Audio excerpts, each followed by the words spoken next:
कांग्रेस नेता राहुल गांधी भारत जोड़ो न्याय यात्रा को लेकर अब नागालैंड में पहुंच चुके हैं। इससे पहले राहुल गांधी ने आखिर क्या कहा था, अब आप यह भी सुन लीजिए। ये यात्रा न्याय यात्रा है, भारत जोड़ो न्याय यात्रा। इसका लक्ष्य सामाजिक न्याय, आर्थिक न्याय, राजनीतिक न्याय का है, मुद्दे उठाने का है। मणिपुर में हमने ये यात्रा शुरू की, इसके पीछे सोच थी क्योंकि मणिपुर के साथ बहुत भारी अन्याय हुआ है। पहली बार हिंदुस्तान की स्टेट में महीनों के लिए हिंसा चल रही है और प्रधानमंत्री जी, बीजेपी के लोग वहां गए तक नहीं है। मणिपुर के बाद हम नागालैंड से निकले। यहां भी एक कमिटमेंट किया गया था, प्रधानमंत्री ने नागालैंड के लोगों से कमिटमेंट किया था, उस कमिटमेंट को भी पूरा नहीं किया गया जो एग्रीमेंट था। तो ये यात्रा महाराष्ट्र तक जाएगी।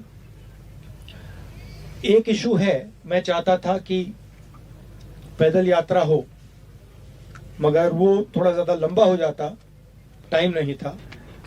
तो ये हाइब्रिड यात्रा है, मगर हमारी कोशिश रहेगी कि ज्यादा से ज्यादा टाइम हम जहां भी पैदल चल सकें हम पैदल चलें।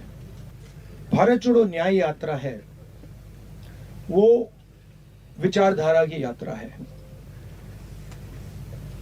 इंडिया अलायंस चुनाव लड़ेगा, अच्छी तरह चुनाव लड़ेगा और चुनाव जीतेगा।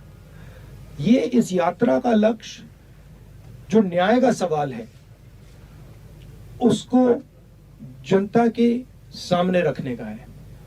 सामाजिक न्याय, आर्थिक न्याय, राजनीतिक न्याय, उसमें बहुत सारी इश्यूज हैं। कास्ट सेंसस का इशू है, जैसे यहाँ पे नागालैंड में अभी बातचीत हुई कि यहाँ पे वायदे किए गए थे, वो वायदे तोड़े गए हैं। मणिपुर में आपको दिख रहा है क्या हुआ है। तो इन मुद्दों को उठाने की यात्रा है, विचारधारा की यात्रा है। इलेक्शन कैंपेन होगा, वो प्रोसेस चलेगी, उसमें हम सब भाग लेंगे। बस में ही जा रहे हैं, मगर जब हम असम में, बंगाल में, बाकी स्टेट्स में आएंगे तो मुझे लगता है कि जो वॉकिंग एलिमेंट है वो ऑटोमेटिकली बढ़ जाएगा। मगर टाइम का इशू है, क्योंकि हम इसको मतलब 4-5 महीने लंबा तो नहीं खींच सकते हैं।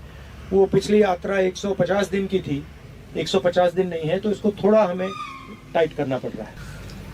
तो देखिए, इंडिया अलायंस के जो प्रोसेसेस हैं, डिस्कशंस हैं, अच्छी तरह चल रहे हैं। ज्यादातर जगह आसान है, ज्यादा कॉम्प्लिकेशंस नहीं है। 1-2 जगह थोड़े ज्यादा कॉम्प्लिकेटेड हैं, मगर मुझे लगता है कि काफी आसानी से जो सीट शेयरिंग की बात है और बाकी चीजें हैं, हम इनको रिजॉल्व कर लेंगे और काफी अच्छा इंडिया अलायंस चुनाव लड़ेगा। जो बीजेपी का जो मॉडल है, जो नफरत भरा हिंसा का मॉडल है, वो अन्याय का मॉडल भी है। उसमें 2-3 बड़े उद्योगपतियों को देश का पूरा धन मिल जाता है। जो ब्रॉड हमारी कम्युनिटीज हैं, सोशल ग्रुप्स हैं, दलित हैं, आदिवासी हैं, ओबीसी हैं, उनका पार्टिसिपेशन नहीं होता है। मैंने उदाहरण दिया, 90 अफसरों का मैंने उदाहरण दिया, और पूरे देश में इस बात को एक्सेप्ट की गई कि हिंदुस्तान की सरकार को जो ओबीसी हैं, दलित हैं, आदिवासी हैं, वो चलाते ही नहीं हैं। तो ये इश्यूज उठाई जाएंगी। बट मेन चीज हम रखना चाहते हैं कि जिस प्रकार से देश में अन्याय हो रहा है, इस अन्याय के बीच में और नफरत और हिंसा के बीच में लिंक है। अन्याय से नफरत बढ़ रही है, हिंसा बढ़ रही है, और बीजेपी आरएसएस का लक्ष्य एक्चुअली चुने हुए लोगों को हिंदुस्तान का पूरा फायदा, पूरा धन पकड़ाने का है।